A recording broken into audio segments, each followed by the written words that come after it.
Assalamualaikum warahmatullahi wabarakatuh. Perkenalkan, kami dari kelompok 5 ingin mempresentasikan jaringan keilmuan di Nusantara yang beranggotakan oleh saya sendiri, Anda Saputra, Andika Nani Saputra, Al-Mahidah, Ulfah, dan Nabila Putri.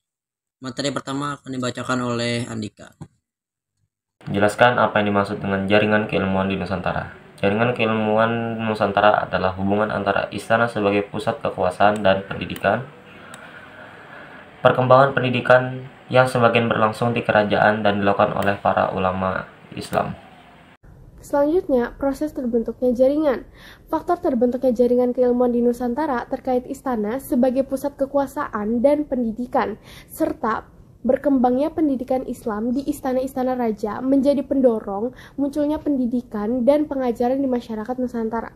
Fungsi para ulama pada jaringan. Para ulama yang kemudian juga difungsikan sebagai pejabat-pejabat negara bukan saja memberikan pengajaran agama Islam di masjid-masjid negara, tetapi juga di istana sultan. Para sultan dan pejabat tinggi juga menimba ilmu dari para ulama pada tanggal 15 Mei 2007. Bahasa apa yang berperan dalam pembentukan jaringan keilmuan Nusantara? Semua ilmu yang diberikan di lembaga pendidikan Islam di Nusantara ditulis dalam bahasa Arab, Melayu, dan Jawa. Dua hal yang mempercepat proses itu yaitu penggunaan aksara Arab dan bahasa Melayu sebagai bahasa pemersatu.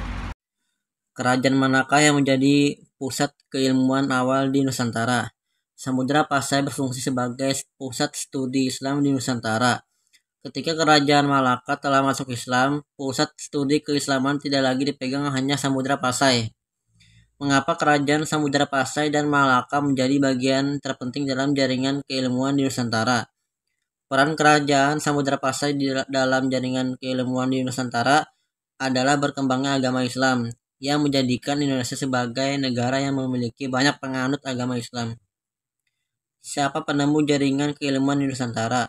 Jaringan keilmuan di Nusantara dilakukan oleh ulama-ulama Islam yang pada akhirnya mengajarkan tidak hanya agama, tetapi juga ilmu yang lain.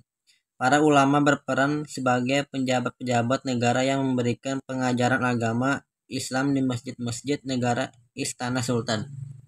Dan presentasinya dari kami. Mohon maaf jika ada yang salah. Assalamualaikum warahmatullahi wabarakatuh.